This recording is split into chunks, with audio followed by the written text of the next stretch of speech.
নমস্কার, আপনারা দেখছেন আপডেট বাংলা ইউটিউব চ্যানেল। জানাবো আজকের বাছাই করা কিছু গুরুত্বপূর্ণ খবর। প্রধান সংবাদগুলি জানার আগে শুরুতেই সংবাদ শিরোনাম। মুর্শিদাবাদে গুলিবিদ্ধ ছাত্রকে আনা হলো কলকাতায়, হিংসার ঘটনায় গ্রেপ্তার 118। 2026-এর বিধানসভা ভোটের আগে বিজেপির মাস্টার স্ট্রোক, জোট ঘোষণা করলেন অমিত শাহ। হনুমান জয়ন্তীর অনুষ্ঠানে অনুমতি দিয়ে দিল হাইকোর্ট, শর্ত বেঁধে বড় নির্দেশ বিচারপতি ঘোষের। এবার মমতার বাড়ির লুট হবে, কবে দিনক্ষণ জানিয়ে দিলেন দিলীপ ঘোষ।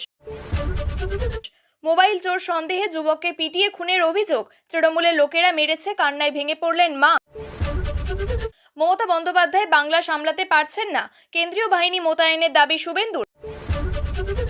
ওয়াকফ আইন লাগু না করতে মুখ্যমন্ত্রীকে চিঠি আইএসএফ বিধায়ক নওশাদ সিদ্দিকীর। অত্যন্ত ভালো শিক্ষিত ছেলে, আমডাঙ্গায় গুলি বোমা কাণ্ডে ধৃতকে সার্টিফিকেট তৃণমূল বিধায়কের। এবার আসছি বিস্তারিত খবরে। ওয়াকফ আইন বাতিলের দাবিতে শুক্রবার দুপুর থেকে দফায় দফায় উত্তপ্ত মুর্শিদাবাদের জঙ্গিপুর সহ একাধিক এলাকা। অশান্তি থামাতে গিয়ে জখম হন ফারাক্কার এসডিপিও। তবে শনিবার সকাল থেকেই নতুন করে কোনো অশান্তির ঘটনা ঘটেনি বলে প্রশাসনের দাবি। এই ঘটনার মাঝেই ধুলিয়ানে স্থানীয় তৃণমূল সাংসদ খলিলুর রহমানের অফিসে হামলা চালায় উত্তেজিত জনতা। ভাঙচুর করা হয় অফিসের মধ্যে। এক প্রকার প্রাণ বাঁচাতে হয় সাংসদকে। তিনি জানান, আমি তখন সাজুর মোড়ে পার হচ্ছিলাম, বিক্ষোভকারীরা আমাকে ঘিরে ধরে অশ্রাব্য ভাষায় গালাগালি করে। কোনো সংগঠনের পতাকা বা নেতা সেখানে ছিল না। পরে পুলিশ আমাকে সেখান থেকে উদ্ধার করে। ঘটনার পর মুর্শিদাবাদ জেলার বিভিন্ন অংশে 144 ধারা জারি করেছে প্রশাসন। বন্ধ করে দেওয়া হয়েছে ইন্টারনেট পরিষেবাও। মুর্শিদাবাদের জেলা শাসক রাজস্বী মিত্র সংবাদ মাধ্যমকে জানিয়েছেন, অঞ্চলে প্রচুর পুলিশ মোতায়েন করা হয়েছে, ক্ষয়ক্ষতির পরিমাণ নির্ধারণ করা হচ্ছে। পূর্ব রেল সূত্রে জানা গিয়েছে, ধুলিয়ানগঙ্গা এবং নিমতিতা স্টেশনের মাঝে ট্রাক অবরোধের জেরে অত্যন্ত 5টি ট্রেন আটকে পড়েছে। এর আগে 8ই এপ্রিল একই ইস্যুতে জঙ্গিপুরের উমরপুরে জাতীয় সড়ক অবরোধ এবং পুলিশের গাড়ি পোড়ানোর ঘটনা ঘটেছিল। তবে শনিবার সকালে মোটের ওপর পরিস্থিতি স্বাভাবিক। উত্তেজনা থাকায় পুলিশ এবং বিএসএফ এলাকা টহল দিচ্ছে। ঘটনার প্রেক্ষিতে রাজ্য সরকারকে নিশানা করেছেন রাজ্যের বিরোধী দলনেতা শুভেন্দু অধিকারী। তার অভিযোগ, রাজ্য জুড়ে যেভাবে দাঙ্গা সৃষ্টি চলছে তা বন্ধ করতে ব্যর্থ রাজ্য সরকার। মুখ্যমন্ত্রী নিজেই স্বরাষ্ট্রমন্ত্রী হওয়া সত্ত্বেও পুলিশ নিষ্ক্রিয়। তিনি মুর্শিদাবাদ, 2 চব্বিশ পরগনা, হুগলি, মালদা এবং বীরভূম জেলার একাধিক থানার আওতাভুক্ত এলাকায় সংবিধানের 355 ধারা প্রয়োগের দাবি জানান। আগামী বছর তামিলনাড়ুতে সম্পন্ন হতে চলেছে বিধানসভা নির্বাচন। এমতো অবস্থায় এখন থেকেই রাজনৈতিক দলগুলি নিজেদের প্রস্তুত করছে। ঠিক এই আবহেই তামিলনাড়ুর বিজেপি এবং এআইএডিএমকের মধ্যে একটি জোট সম্পন্ন হলো। এই প্রসঙ্গে কেন্দ্রীয় স্বরাষ্ট্রমন্ত্রী অমিত শাহ চেন্নাইতে জোটের ঘোষণা করেন। এমতো অবস্থায় কেন্দ্রীয় স্বরাষ্ট্রমন্ত্রী অমিত শাহ আরও বলেন, আসন্ন তামিলনাড়ু নির্বাচনে মানুষ ডিএমকের দুর্নীতি, আইন শৃঙ্খলার সমস্যা, দলিত মহিলাদের ওপর অত্যাচারের বিরুদ্ধে ভোট দেবেন। ডিএমকে সরকার 39,000 কোটি টাকার মদ কেলেঙ্কারি, বালি খনির কেলেঙ্কারি, জ্বালানি কেলেঙ্কারি, ইএলসিওটি কেলেঙ্কারি, পরিবহন কেলেঙ্কারি, অর্থ পাচারের কেলেঙ্কারি করেছে। এছাড়াও আরও অনেক কেলেঙ্কারি রয়েছে, যার জন্য ডিএমকে তামিলনাড়ুর জনগণের কাছে জবাব দিতে হবে। অমিত শাহ আরও বলেন, সেখানকার মানুষের উদয়নিধি এবং স্ট্যালিনের কাছ থেকে উত্তর চাইছেন। 6ই এপ্রিল ধুমধাম করে রাজ্যে পালিত হয়েছে রামনবমী। তার রেস কাটতে না কাটতেই হনুমান জয়ন্তী তোড়জোড় শুরু করে গিয়েছে। এই নিয়ে কলকাতা হাইকোর্টে বেশ কয়েকটি মামলাও করা হয়েছিল। তার মধ্যে একাধিক মামলায় শর্ত সাপেক্ষে অনুমতি দিয়ে দিল উচ্চ আদালত। একই সঙ্গে হাইকোর্টের নির্দেশ, হনুমান জয়ন্তীর উপলক্ষে শনিবার সাংস্কৃতিক অনুষ্ঠানের আয়োজনে কোনো সমস্যা নেই, তবে সেই অনুষ্ঠান রাত 10টার মধ্যে সম্পন্ন করতে হবে এবং রাজ্য দূষণ নিয়ন্ত্রণ পর্ষদের বেঁধে দেওয়া শব্দসীমা অনুযায়ী মাইক বাজাতে হবে। এছাড়াও এই কর্মসূচির জন্য বাঁশদ্রোণী সংশ্লিষ্ট এলাকায় কোনো বাসিন্দা যাতে কোনো রকম অসুবিধা না হয় সেদিকে নজর রাখতে বলেছে আদালত। এমনই বেশ কিছু শর্ত বেঁধে বাঁশদ্রোণী এলাকায় হনুমান জয়ন্তী কর্মসূচিতে অনুমতি দিয়েছে হাইকোর্ট। এই মামলা ছাড়া রাজ্যের বিরোধী দলনেতা শুভেন্দু অধিকারীর মামলাতেও হনুমান জয়ন্তী উপলক্ষে মিছিল করার অনুমতি দিয়েছেন বিচারপতি তীর্থঙ্কর ঘোষ। তবে সেক্ষেত্রে বেশ কিছু শর্ত বেঁধে দিয়েছেন তিনি। হাইকোর্টের নির্দেশ, মিছিলে ডিজে বাজানো যাবে না, শব্দ দূষণের কথা ভুলে গেলে চলবে না। এছাড়াও মাইক সংখ্যা নির্দিষ্ট করে দিয়েছে আদালত। বিচারপতি ঘোষ বলেন, আগামীকাল বিকেল 5টা থেকে রাত 8টার মধ্যে এই শোভাযাত্রা সম্পন্ন করতে হবে। কলেজ স্ট্রিটের বাটা থেকে হরিঘোষ স্ট্রিটের হনুমান মন্দির অবধি এই মিছিল হবে। একাধিক শর্ত বেঁধে শুভেন্দুর এই কর্মসূচির অনুমতি দিয়েছে কলকাতা হাইকোর্ট। সুপ্রিম রায়ে চলে গিয়েছে হকের চাকরি। সেই থেকে রাস্তায় পড়ে আন্দোলনকারী যোগ্য শিক্ষক শিক্ষিকারা। একসঙ্গে এতজনের চাকরি বাতিল হওয়ার প্রতিবাদে ঝাঁঝ বাড়াচ্ছে বিজেপিও। শুক্রবার মালদহে ডিএম অফিস ঘেরাও থেকে শুরু করে অভিযান কর্মসূচি গিয়ে রাজ্যের শাসক দল তৃণমূল সরকারের বিরুদ্ধে বিস্ফোরক মন্তব্য শোনা গেল বিজেপির প্রাক্তন রাজ্য সভাপতি দিলীপ ঘোষের গলায়। শুক্রবার মালদহে ডিএম অফিস অভিযানের ডাক দেয় বিজেপি। সেখান থেকেই ফের একবার মমতা বন্দ্যোপাধ্যায় সরকারের বিরুদ্ধে গর্জে ওঠেন তিনি। মুখ খোলেন ওয়াকফ মোথাবাড়ি সহ সদ্য চাকরি বাতিল হওয়ার ঘটনা নিয়ে। তিনি বলেন, যেমন হাসিনার বাড়ি লুট হয়েছে, মমতার বাড়িও লুট হবে। 8,000 লোক মমতার বাড়ি যাবে, তখন মমতা আর ভাইপো গঙ্গায় ঝাঁপ দেবে। হাতে ঘুরে সমস্ত টাকা গেছে কালীঘাটের বাড়ি। এখানেই না থেমে তিনি আরও বলেন, পশ্চিমবঙ্গে কিছু কিছু জায়গায় ছোট ছোট বাংলাদেশ পাকিস্তান তৈরি হয়েছে। এখন ধীরে ধীরে সিরিয়ার মতো পরিস্থিতি সৃষ্টি হচ্ছে। মোথাবাড়ি জঙ্গিপুরে দেশবিরোধী স্লোগান দেওয়া হচ্ছে, সংবিধান মানি না স্লোগান দেওয়া হচ্ছে, কিন্তু পুলিশকে আমরা কিছুই করতে দেখলাম না। কিন্তু আজ পুলিশ এত সক্রিয় হয়েছে, বিশাল বিশাল ব্যারিকেড তৈরি করেছে, মনে হচ্ছে মালদহের যুদ্ধ বেঁধে গিয়েছে।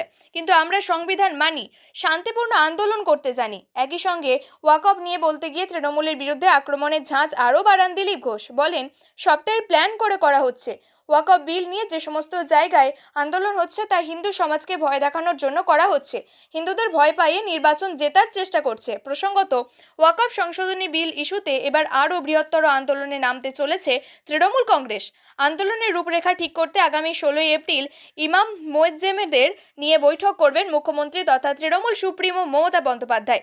সেখানে তিনি তার বক্তব্য তুলে ধরবেন বলে জানা গিয়েছে। এখন দেখার বিষয়, এদিকে ওয়াকফ এবং অন্যদিকে হাজার হাজার চাকরি বাতিল, কোন দিকে গড়ায় এই জল। মোবাইল চোর সন্দেহে এক যুবককে পিটিয়ে খুনের অভিযোগ উঠল ভাঙড়ে চন্দনেশ্বর থানায় গাজীর আইট এলাকার ঘটনা। মৃত যুবকের নাম আমিরুল নস্কর। অভিযোগের তীর এলাকার কিছু মাতব্বরের দিকে। তারা সকলেই আবার তৃণমূলের সঙ্গে যুক্ত বলে দাবি করছেন মৃতের মা। রাতের অন্ধকারে ওই যুবককে বাড়ি থেকে তুলে এনে পিটিয়ে খুন করা হয় বলে অভিযোগ। এদিন সকালে মাঠের মাঝখানে থাকা ওই পুকুরে যুবকের দেহ ভাসতে দেখেন স্থানীয় বাসিন্দারা। দেখা মাত্রই চেনা যায়। খবর দেওয়া হয় পরিবারের সদস্যদের। তারা এসে দেহ শনাক্ত করতেই খবর দেওয়া হয় পুলিশে। খবর পেয়ে ঘটনাস্থলে আসে চন্দনেশ্বর থানার পুলিশ আধিকারিকরা। কান্নায় ভেঙে পড়েছেন আমিরুলের পরিবারের সদস্যরা।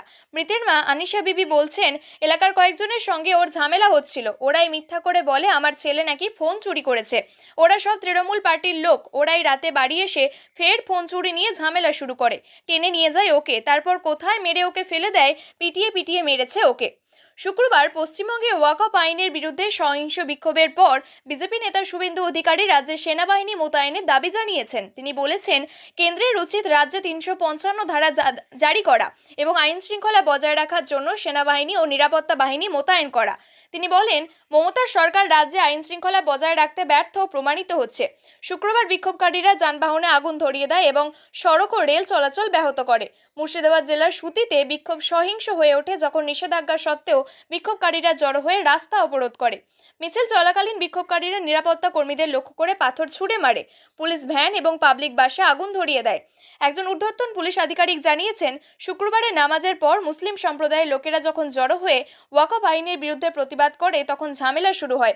তারা ডাকবাংলো মোড় থেকে সমরেশগঞ্জের সুতির সাজুর মোড় পর্যন্ত জাতীয় সড়ক 12 নম্বরের একটি অংশ অবরোধ করে। তিনি বলেন, বিক্ষোভকারীরা যখন একটি পুলিশ ভ্যানে পাথর ছুঁড়ে মারে তখন বিক্ষোভ সহিংস হয়ে ওঠে। এরপরে পুলিশ এবং বিক্ষোভকারীদের মধ্যে সংঘর্ষ শুরু হয়, যেখানে প্রায় 10 জন পুলিশ কর্মী আহত হন। তিনি বলেন, কিছু বিক্ষোভকারী পুলিশ সদস্যদের দিকে বোমা মতো পদার্থ ছুঁড়ে মারে, যার পর পুলিশ উচ্ছৃঙ্খলভাবে জনতাকে নিয়ন্ত্রণে আনতে লাঠিচার্জ করে এবং পরে বিক্ষোভকারীদের ছত্রভঙ্গ করতে কাঁদানে গ্যাসের সেল ছোড়ে।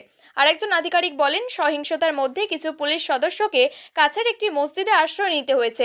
এই একই সাথে জেলা প্রশাসন স্বাভাবিকতা ফিরিয়ে আনতে সীমান্ত নিরাপত্তা বাহিনী বিএসএফকে হস্তক্ষেপ করার অনুরোধ করেছে।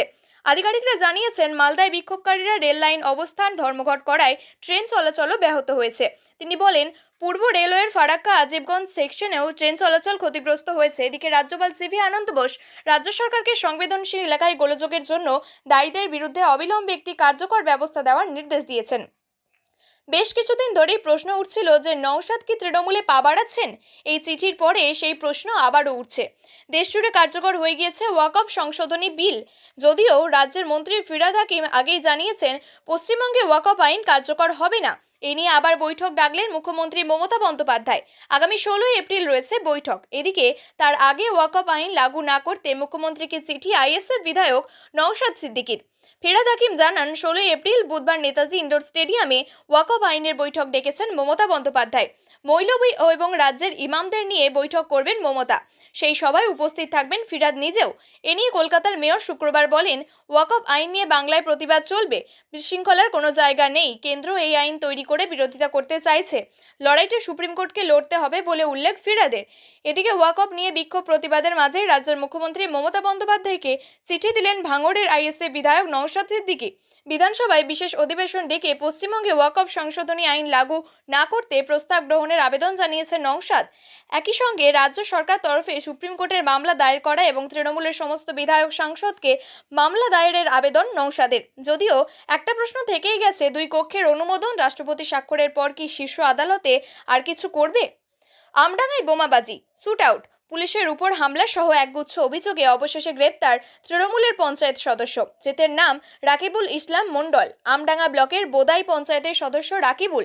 তবে দলীয় নেতার গ্রেপ্তারির ঘটনায় পুলিশের ভূমিকা নিয়ে প্রশ্ন তুললেন আমডাঙ্গা তৃণমূল বিধায়ক রফিকুর রহমান।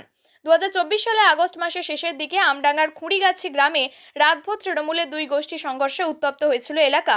মুহুর্মুহু বোমাবাজি, গুলি চলে, বাড়িও ভাঙচুর হয়। এই তাণ্ডবের খবর পেয়ে পরিস্থিতি সামাল দিতে ঘটনাস্থলে গিয়েছিল বিরাট পুলিশ বাহিনী। তখন পুলিশকে লক্ষ্য করেও বোমাবাজি করা হয় বলে অভিযোগ। গোষ্ঠী সংঘর্ষের এই ঘটনায় গুলিবিদ্ধ হয়েছিলেন তৃণমূল কর্মী নাসির উদ্দিন মণ্ডল।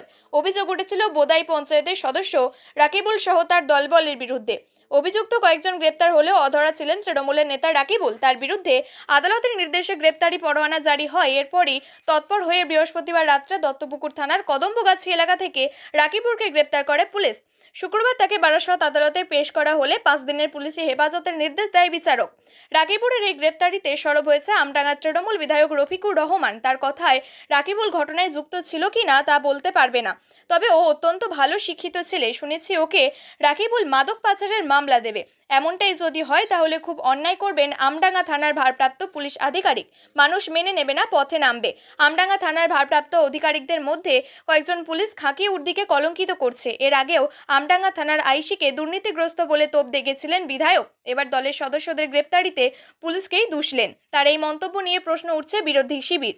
প্রিয় দর্শক, নিয়মিত সঠিক খবরগুলি সঠিক টাইমে পেতে সাবস্ক্রাইব করুন আপডেট বাংলা চ্যানেলটিকে। ধন্যবাদ।